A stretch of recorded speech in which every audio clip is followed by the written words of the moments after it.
इंदौर में भावना सिंह की गोली मारकर हत्या से पहले उसका दोस्त मुकुल यादव से विवाद हुआ था। वह तेज आवाज में पंजाबी सॉन्ग बजा रहा था। भावना ने उसे रोका, वह नहीं माना और गुस्से में उसने देसी कट्टे से फायर कर दिया। जी हां, यही कहानी सामने आई है इंदौर में हुई भावना सिंह की हत्या के मामले में। हत्या के बाद पुलिस ने 1000 किलोमीटर पीछा कर आरोपियों को आखिरकार दबोच लिया। पुलिस का कहना है कि फरारी के दौरान इनमें से किसी ने एटीएम और मोबाइल फोन यूज नहीं किया, क्योंकि उन्हें डर था कि ऐसा करने पर पुलिस उनकी लोकेशन पकड़ सकती है। आरोपियों के कब्जे से पुलिस ने 34 मोबाइल फोन, अलग अलग बैंकों के 24 एटीएम कार्ड, सट्टे का हिसाब और 20,000 रुपए नकद जब्त किए हैं। बता दें कि 21 मार्च को इंदौर के महालक्ष्मी नगर में एक फ्लैट में ग्वालियर की रहने वाली भावना की गोली लगने से मौत हो गई थी।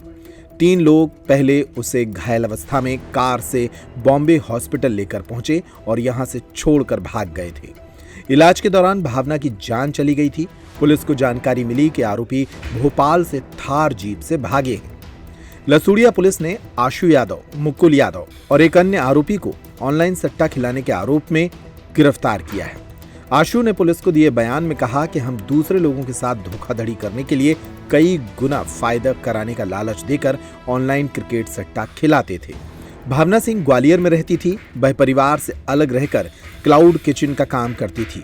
परिवार में उसके चाचा चाची और दादी हैं। माता पिता की मौत हो चुकी है। करीब 10 साल पहले भावना की शादी समाज में ही हो चुकी थी, लेकिन माता पिता की मौत के बाद भावना ने पति को छोड़ दिया। वह अपने दोस्त के साथ रहने लगी। यह बात चाचा और परिवार को पता लगी तो उन्होंने भावना को घर में आने से रोक दिया था। पुलिस ने इस मामले में 3 आरोपियों को गिरफ्तार किया है और इस पूरे मामले का इंदौर में खुलासा कर दिया है। दिनांक 21 मार्च को लसूड़िया थाना क्षेत्र में एक महिला को गोली मारकर हत्या करने की सूचना प्राप्त हुई थी, जिस पर से पुलिस के द्वारा तत्काल ही मामला पंजीबद्ध करके उसमें 302 धारा का इजाफा किया गया था। जिसके पश्चात में लगातार ही पुलिस की 3 से 4 टीमें सक्रिय थी इनके आरोपियों को गिरफ्तार करने के लिए, जिसमें इनिशियली एक व्यक्ति का नाम सामने आया था जिसका नाम आशु यादव था। बाद में तफ्तीश के दौरान में 2 अन्य व्यक्तियों के नाम क्लियर हुए, इनको लगातार पुलिस पकड़ने का प्रयास कर रही थी। काफ़ी सारे सीसीटीवी फुटेजेस, टेक्निकल सर्विलांस और अन्य मुखबिर सूचनाओं के माध्यम से जब इन लोगों को तलाश करने का प्रयास किया गया, तो इनके जो पुश्तैनी घर थे, जो इनके जहाँ के रहने वाले थे, इन सभी जगह पर जा करके पुलिस की टीम के द्वारा दबिश दी गई, जहाँ पर इनके कोई भी परिवार वाले नहीं मिले। सभी जगह से लोग फरार होने के पश्चात में उनकी तलाश लगातार जारी थी, जिसमें मुखबिर सूचना और टेक्निकल सर्विलांस के माध्यम से जब इनकी जानकारी मिली, तो ये जानकारी प्राप्त हुई कि ये लोग कसौल में जाकर छुपे हुए थे। और जब इनको न्यूज़ मीडिया के माध्यम से मालूम पड़ा है कि इनके खिलाफ में लुकआउट सर्कुलर भी जारी किया गया है और इनको पकड़ने के लिए पुलिस लगातार प्रयास कर रही है, तो ये लोग वापस लौट करके नेपाल भागने के प्रयास में थे। जब पुलिस ने इनको दिल्ली और ग्वालियर के बीच में बाईपास में इनको एम्बुश करके इनको पकड़ा है और इन तीनों व्यक्तियों को गिरफ्तार किया है, जिसमें तीनों के नाम है आशु यादव, उसका भाई है मुकुल यादव और एक महिला है जिसका नाम है स्वास्ति राय। इन तीनों को मुख्य आरोपी के रूप में गिरफ्तार किया गया है।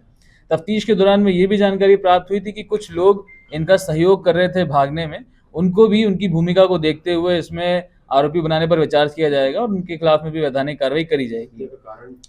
जब इनसे पूछताछ करी गई, तो पूछताछ में इनसे बात सामने आई कि उस दिन 20 मार्च की रात को ये चारों लोग मिल करके एक शराब पार्टी घर में कर रहे थे, जिसमें शराब के नशे में होकर के काफ़ी सारे गाने बजे जा रहे थे। तो गानों की बात को लेकर के कुछ विवाद हुआ, जिसमें आवेश में आकर के मुकुल के द्वारा फायरिंग करी गई थी, जिसमें इस महिला को गोली लगी थी और उसके बाद में उसकी हत्या हो गई, उसकी मृत्यु हो गई थी। इस प्रकार से तीनों की सहभागिता रही है इस हत्याकांड में।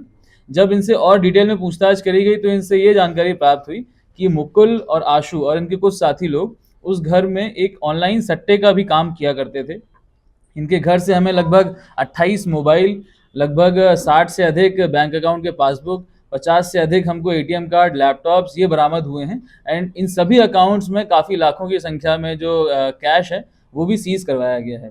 इस प्रकार से इनके विरुद्ध में एक और धोखाधड़ी का और ऑनलाइन गैम्बलिंग का मामला पंजीबद्ध भी किया गया है और इसमें भी अलग एक विशेष टीम का गठन किया जा करके इस मामले की भी तह तक जांच करी जाएगी कि इस सट्टे के रैकेट में कौन कौन इन्वॉल्व था और उसमें जिन भी आरोपियों के नाम सामने आएंगे उनके खिलाफ भी वैधानिक कार्रवाई की इस तरह जाएगी। का सट्टा था, कहाँ से लाइन ले रखी थी यहाँ पर इंदौर?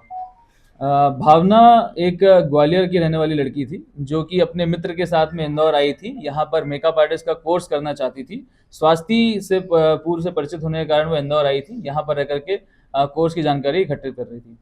इनके पास क्यों आई थी सर फ्लैट में? स्वास्थ्य चूंकि भावना की मित्र रही है तो पार्टी करने के उद्देश्य से यहाँ पर इनकी फ्लैट पर आई थी। ये ऑनलाइन सट्टा जो आप बता रहे हैं सर, ये कहाँ से इन्होंने लाइन ले रखी है और किस तरह से ये लोग? जी, इनसे जो प्रारंभिक पूछताछ हुई है उसके माध्यम से मालूम पड़ा हुआ है कि टेलीग्राम और कई अन्य सोशल मीडिया प्लेटफॉर्म के माध्यम से इनको कुछ ऑनलाइन गैम्बलिंग वेबसाइट्स के बारे में मालूम पड़ा है, जहां पर ये लोग एक पूरा फैसिलिटेट करने का काम कर रहे थे। लोगों से अकाउंट में पैसा लेना, उनको पॉइंट्स देना, उसके बाद में सट्टा जीतने पर उनके अकाउंट में पैसा डलवाना, इस प्रकार से पूरा मैनेजमेंट ये लोग कर रहे थे।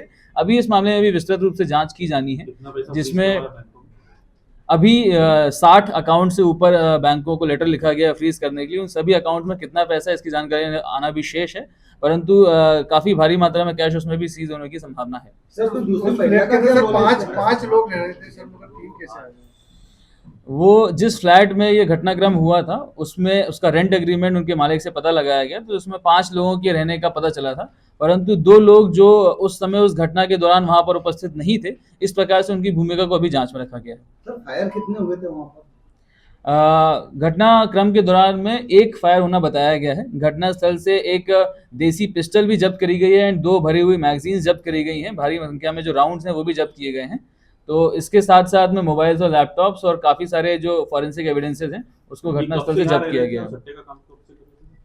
ये लगभग अभी प्रारंभिक पूछताछ में पिछले 6-7 महीनों से इनके द्वारा ये काम करना बताया गया है, और पहले ये लोग आईटी कंपनी टास्कस में और टेली परफॉर्मेंस में काम करने का बता रहे थे। सर ये पिस्टल कहाँ से लाए थे, कुछ इन्होंने बताया? अभी इसके संबंध में उनसे पूछताछ जारी है। जिन भी लोगों के माध्यम से उनको ये पिस्टल मिली है उनकी तलाश जारी है, उनको भी इसमें आरोपी बनाया जाएगा। सर ये गुमराह करने का प्रयास तो नहीं कर रहे, गाने की मामूली सी बात पर गोली मार दी। देखिए, इन्होंने पुलिस को गुमराह करने का प्रयास भागने के दौरान में कई बार किया था। अलग अलग जगह जा करके अलग अलग साधन का उपयोग करके पुलिस को भटकाने का प्रयास कर रहे थे, तो भागने के दौरान में इन्होंने गुमराह करने का प्रयास किया है। सर ये आशु के क्या विदेश में भी कई कार मिले हैं, दुबई या यहाँ पर ऑनलाइन गेमिंग के लिए? अभी तक की जो जानकारी सामने आई है, पूर्व में मुकुल और आशु दोनों ही संभवतः विदेश की यात्रा कर चुके हैं एंड इनके तारों के संबंध में अभी तक जांच की जा रही है। किस कंट्री में गए थे? अभी इसकी जांच की जा रही है। सर क्या लूट रहा बैंक का फरार होने का, किस तरह से इंदौर से निकले? जी, इंदौर से पहले तो ये कैब के माध्यम से और फिर बस के माध्यम से ये लोग भोपाल गए थे। भोपाल से जाने के बाद में इन्होंने एक गाड़ी का इस्तेमाल किया, बस का इस्तेमाल किया, वहाँ से जा कर के ये ग्वालियर रूट लेते हुए ये लोग कसौल तरफ भागे थे और कसौल में जाकर के छुपे हुए थे ये लोग। जब ये जानकारी उनको लगी कि पुलिस के द्वारा उनकी तफ्तीश की जा रही है और लगातार प्रयास किया जा रहा है पकड़ने का, तो कसौल से वो लोग भागने का प्रयास कर रहे थे नेपाल जाने के लिए, जब उनको रास्ते में इंटरसेप्ट करके पुलिस ने उनको गिरफ्तार किया। सर इन्होंने रास्ते में कैश यूज किया था या कहीं से कैश इन्हें मिल रहा था? चूंकि ये लोग इनके पास में बैंक अकाउंट की कमी नहीं थी, तो कई एटीएम्स ये लेकर के गए थे। उन्हीं एटीएम्स का इस्तेमाल करके ये लोग कैश निकाल रहे थे। इनके पास कई मोबाइल भी थे, उन्हीं मोबाइल का इस्तेमाल करके ये लोग बातचीत कर रहे थे। इस कारण से इनको पकड़ना एक और चैलेंज था। Thank you.